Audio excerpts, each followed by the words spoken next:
With the release of The Elder Scrolls IV Oblivion Remastered, we've all been reminded that Cyrodil is a vast open world that's very easy to get lost in.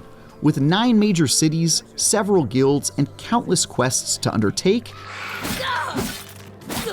it can be hard to know where to go first after completing the tutorial. So here's the 9 best things to do first in Oblivion. The most important thing you need to do, technically, happens before leaving the tutorial, so don't forget this one.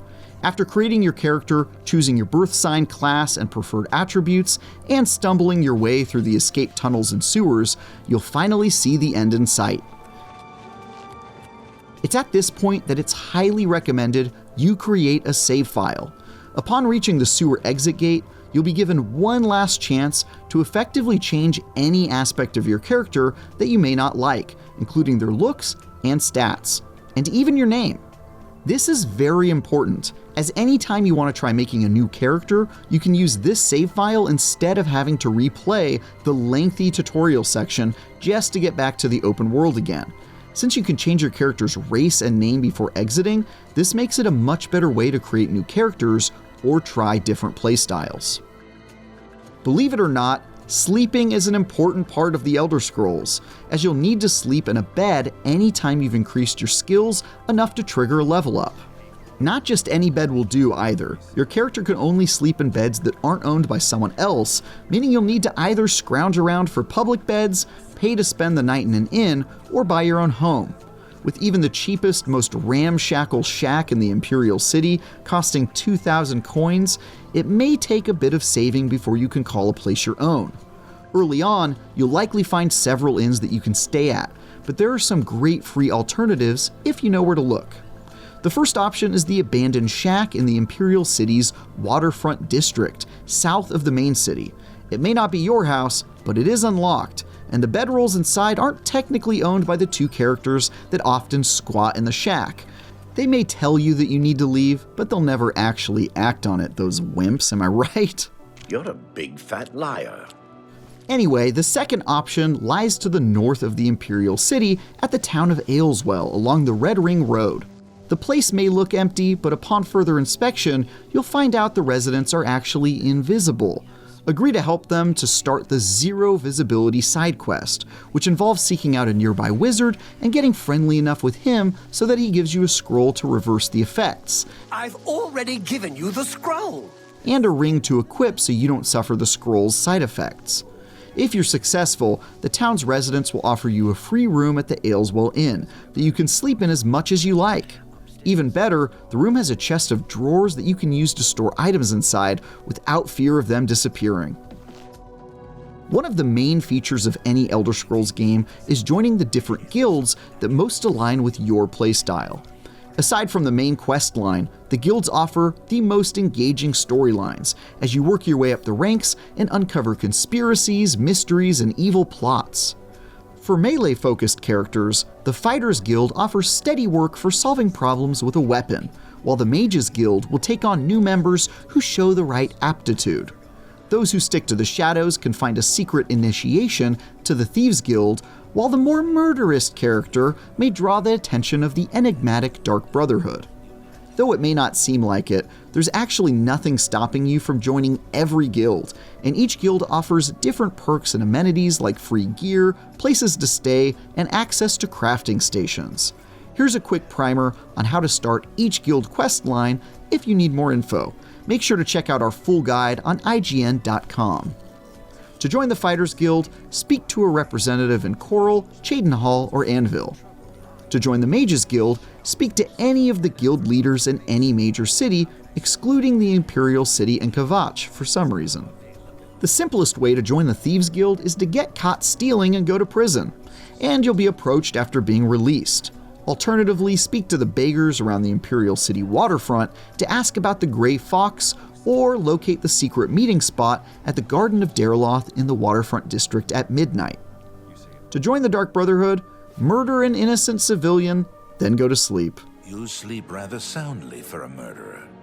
And finally, to join the arena, speak to the Blade Master of the Imperial City Arena. That's a good sign.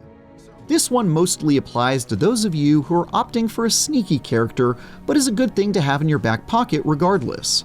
Merchants in Oblivion have a nasty habit of recognizing whether the items you want to sell have been stolen or not, be they expensive jewelry or a simple potato. Walking around with stolen items is a risky proposition because any guard who arrests you for any crime, related or not, will immediately claim all your stolen goods.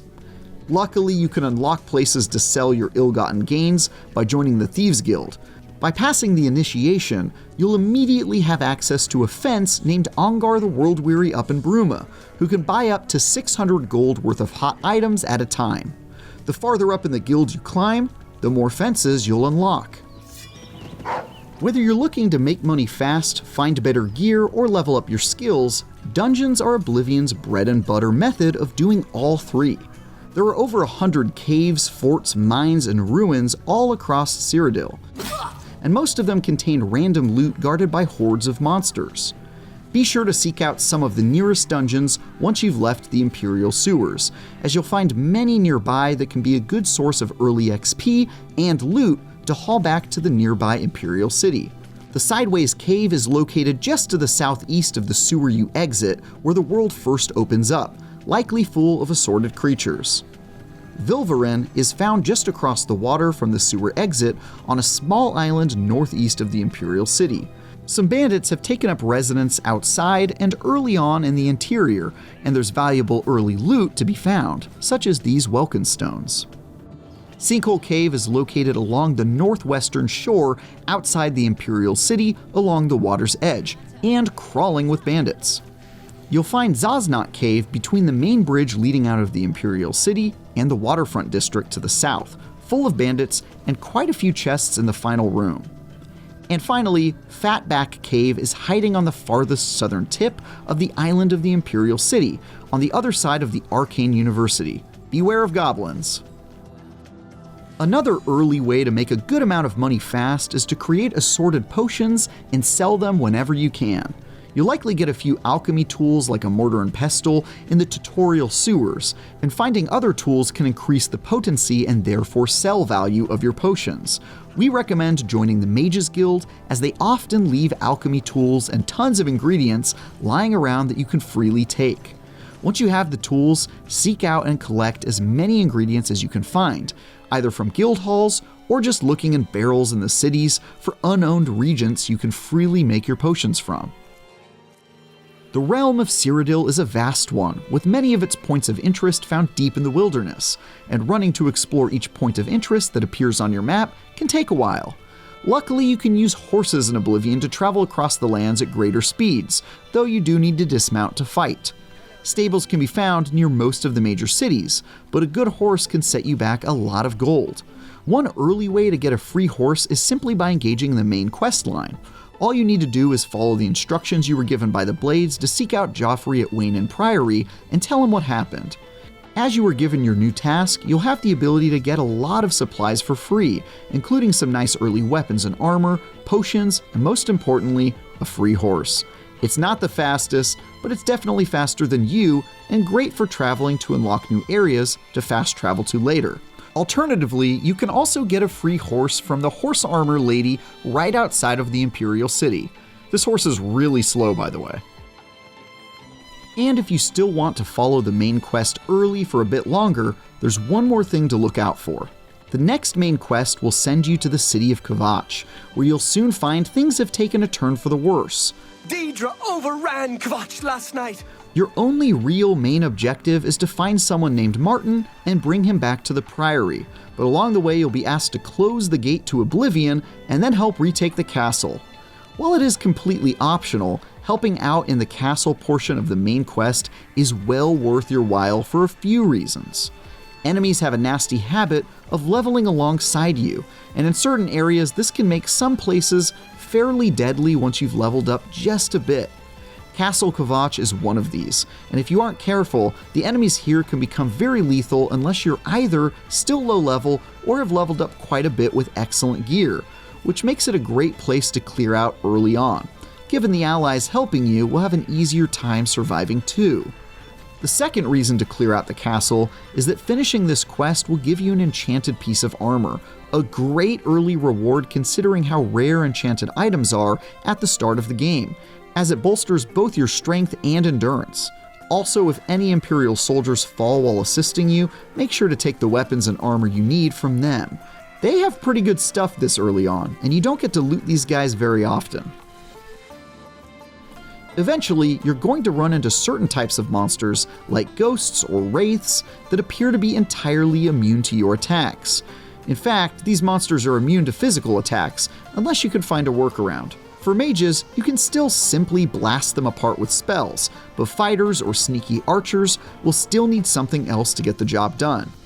Even with basic magic, melee characters can also use the conjuration spells to summon temporary Daedric weapons, which can hurt otherwise immune undead wraiths. Or you can find and keep a few scrolls handy in place of learning the spells themselves. The second option is to find enchanted weapons, anything that inflicts something besides regular damage when it attacks, as the magical portion of the weapon allows you to attack ghosts and the like. These can be hard to find early on, but are rewarded for completing certain side quests, like the Killing Field in Coral, which you can start by talking to Cyrodil at the Grey Mare. Just remember, any enchanted weapon will eventually run out of juice and require a filled soul gem to replenish its enchantment. Finally, any silver variant of a weapon also has the power to harm the undead, and while you'd normally only start to see them after reaching levels 4 through 7, you can find a few early. Try joining the Mages Guild to find silver daggers in their guild halls, or look around the Fighters Guilds in each city for unowned silver weapons you can borrow. And those are our suggestions for the 9 best things to do first in the Elder Scrolls IV Oblivion Remastered. For anything else you need to survive in the wilds of Cyrodil, you're already in the right place. IGN.